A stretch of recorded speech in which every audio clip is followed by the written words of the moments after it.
اب کیا فرمائیں گے اس حوالے سے کہ شہادت پر بات ہو رہی ہے، تو عہد حاضر میں اگر ہم شہادت کا تصور آپ سے پوچھنا چاہے تو کیا اس کے معنی بدل گئے ہیں اب، یا معنی وہی ہیں، یا لوگوں پر اس کے جو غلط اس کا پرسیپشن پیش کیا جا رہا ہے؟ کیا فرمائیں گے اس حوالے سے؟ دیکھیں، شہادت کا سلسلہ تو قیامت تک جاری و ساری رہے گا۔ نبی کریم صلی اللہ علیہ وسلم نے ارشاد فرمایا کہ جہاد قیامت تک جاری رہے گا۔ ہاں، یہ الگ بات ہے کہ اس میں عارضی طور پہ تعطل آپ اگر دیکھ لیں تو یہ ہو سکتا ہے۔ ہمارا مذہب اسلام جس شہادت کو پسند فرماتا ہے، جس شہادت کی تعریف کی گئی ہے، جو اللہ کی راہ میں شہادت کہلاتی ہے، اس کے لیے یقینی سی بات ہے کہ ایک منظم جہاد بھی درکار ہے، اور اس کے لیے بنیادی شرط یہ ہے کہ باقاعدہ ایک حاکم اسلام ہو جو عوام کو جہاد کی کال دے گا، لوگ اس پر لبیک کہیں گے، اس کے جھنڈے تلے رہ کر پھر وہ جہاد کریں گے۔ اس کی اجازت نہیں ہے کہ کوئی بھی شخص کہیں سے بھی اٹھ کر کسی سے بھی لڑنا شروع کر دے اور اپنے آپ کو مروا کے کہے جی میں تو شہید ہو گیا، ایسا نہیں ہے۔ دوسری بات یہ کہ پھر وہ آلات حرب چلانا اچھی طریقے سے جانتا ہو، جو ہر دور کے جدید تقاضوں کے مطابق مختلف ہوتے رہیں گے۔ اس کو کرنٹ جتنے بھی ہتھیار ہیں جن کو وہ یوز کرنا چاہتا ہے جنگ میں، وہ اس کو آنے چاہیے۔ اگر ایسا نہیں ہے تو یہ خودکشی کے مترادف ہوگا کہ سامنے وہ توپے لے کے کھڑا ہو، کوئی گنے لے کے کھڑا ہو اور آپ ڈنڈا لے کے پہنچ جائیں وہاں پر۔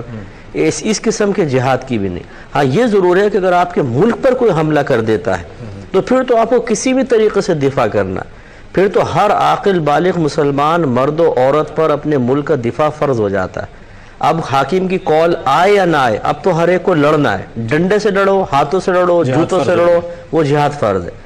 لیکن جب تک یہ والی صورتحال نہیں ہے تو پھر وہ اس کی میں تمام عرض کر رہا ہوں کہ ایک تو حاکم اسلام ہو، باقاعدہ قول دے، دوسرا یہ کہ آلات حرب آپ چلانا جانتے ہوں، تیسرا یہ کہ اگر آپ کسی کے ماتحت ہیں اس کی اجازت شرط ہے۔ ماں باپ زندہ ہیں، ماں باپ اجازت دیں گے۔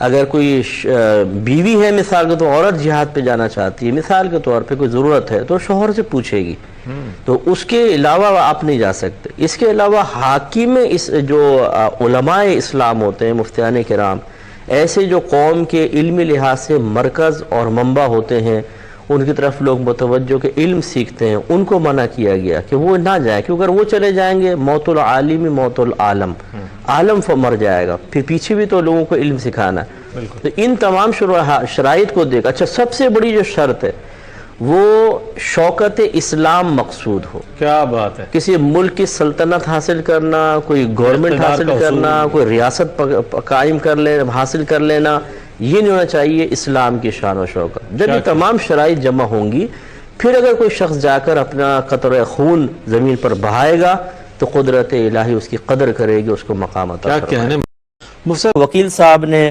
مسئلہ پوچھا تھا، کہتے ہیں کہ ہمارے پاس طلاق کے کیسز آتے ہیں، تو اگر ہم طلاق کروا دیں تو کیا اس کا وبال ہمارے اوپر ہوگا؟ دیکھیں، ایک ہوتا ہے کہ میاں بیوی دونوں طلاق چاہتے ہیں، میوچل انڈرسٹینڈنگ ہے، وہ کہتے ہیں کہ بھئی ہم نہیں ساتھ رہ سکتے، لیکن کیا قانونی کارروائی کرنی آپ کے پاس آگے، وہ تو پہلے ان کا ذہن تیار ہے، آپ نے قانونی کارروائی کر کے ٹھیک ہے، کوئی صحیح وجہ ہے یا نہیں بھی ہے تو آپ اس کے ذمہ دار نہیں ہیں کہ ان کو صحیح وجہ کی طرف لے کر آئیں، ٹھیک ہے، ان کی مرضی، انہیں رہنا چاہتے ساتھ میں، سیپریشن چاہتے ہیں، آپ نے کاغذی کارروائی کروا دی، اس میں کوئی مسئلہ نہیں ہے۔ ایک یہ ہوتا ہے کہ آپ سے مشورہ طلب کیا جاتا ہے کہ بھئی یہ لڑکی ہم طلاق لینا چاہتے ہیں، لیں کہ نہیں لیں، آپ اس میں مشورہ دے دیں۔ اس میں پھر آپ یہ دیکھ لیں کہ اگر کوئی ایسی چھوٹی موٹی باتیں ہیں اور وہ دونوں کمپرومائز کر لیں اپنے بچوں کے لیے، اپنی آئندہ زندگی کو بہتر بنانے کے لیے، تو آپ اچھا ہی مشورہ دیں۔ پھر یہ کہ نہیں کہ یار میرا تھوڑے سے پیسے بن جائیں گے فرض کر لیں تو میں ان کو بدزن کرتا چلا جاؤں حتیٰ کہ گھر پھڑوا دوں، ایسا نہ کریں، کیونکہ نبی کریم صلی اللہ علیہ وسلم نے ارشاد فرمایا جو میاں بیوی میں طلاق کروائے، جدائی کروائے، وہ ہم میں سے نہیں۔ انتہائی ناراض ہوئے ہیں سرکار اس کے اوپر، اور آپ جانتے ہیں کہ حلال چیزوں میں سب سے زیادہ اللہ کی بارگاہ میں ناپسندیدہ فعل طلاق ہے، اس لیے پھر یہ نہیں کہ ترغیب دینی ہے اور کوشش کریں کمپرومائز۔ تو بس بہرحال ایک ہوتا ہے ان کا اپنی مرضی کے ساتھ کرنا، اور ایک ہوتا ہے آپ کا ترغیب دینا، ترغیب نہ دیں۔ ہاں، تیسری وہ صورتحال یہ ہے کہ واقعی وہ ساتھ رہیں گے تو اب قتل و غارت تک کی بات چلی جائے گی. اس میں آپ ایک اچھا مشورہ دے کر جدائی کا مشورہ بھی دے سکتے ہیں، کیونکہ یہ پازیٹیو وے کی طرف آپ لے کر جائیں. یہ اس طرح وظائف کا اثر ہو جاتا ہے اگر نمازیں رہ جاتی ہیں اور صرف وظیفے ہی پڑھ رہا ہو بندہ؟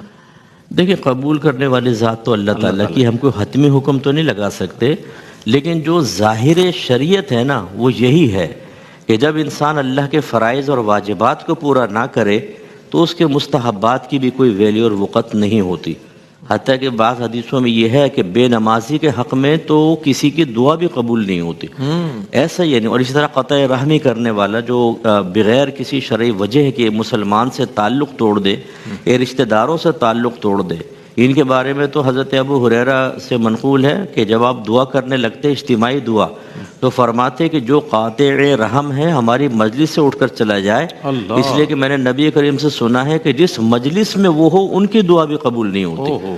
تو اس لیے یہ جو بری چیزیں ہوتی ہیں، مطلب بے عملی ہیں، گناہ ہیں، ان کے برے اثرات مرتب ہوتے ہیں. اب ہم نے وہی چیز ہے کہ شارٹ کٹ محنت بالکل نہ کرنی پڑے، بنا بنایا حلوہ سامنے آئے، ہمارا بس تو چلے تو ہم کہیں کہ اس کو لقمہ بنا کے بھی منہ میں ڈال دو، اور ایک یہاں دھکا مارو پیچھے تو حلق میں فوراً اتر جائے، چبانا بھی نہ پڑے. اتنے ہم سہل پسند ہو گئے ہیں. اتنی سہل پسندی اچھی نہیں ہے. رول ماڈل ہمارے نبی ہیں، صحابہ کرام ہیں، انہوں نے وظیفے دیے ہیں اور صحابہ نے پڑھے بھی ہیں، لیکن کسی کو بھی ہم نے نہیں دیکھا کہ انہوں نے فرض، واجب، سنت موقدہ، سنت غیر موقدہ وغیرہ اس ترتیب کو نظر انداز کیا. جتنے امپورٹنٹ چیزیں ہیں ان کو سب کو کرتے رہے. یہ طرز اختیار کریں، پھر وظیفے بھی اختیار کریں تو انشاءاللہ برکت ہوگی.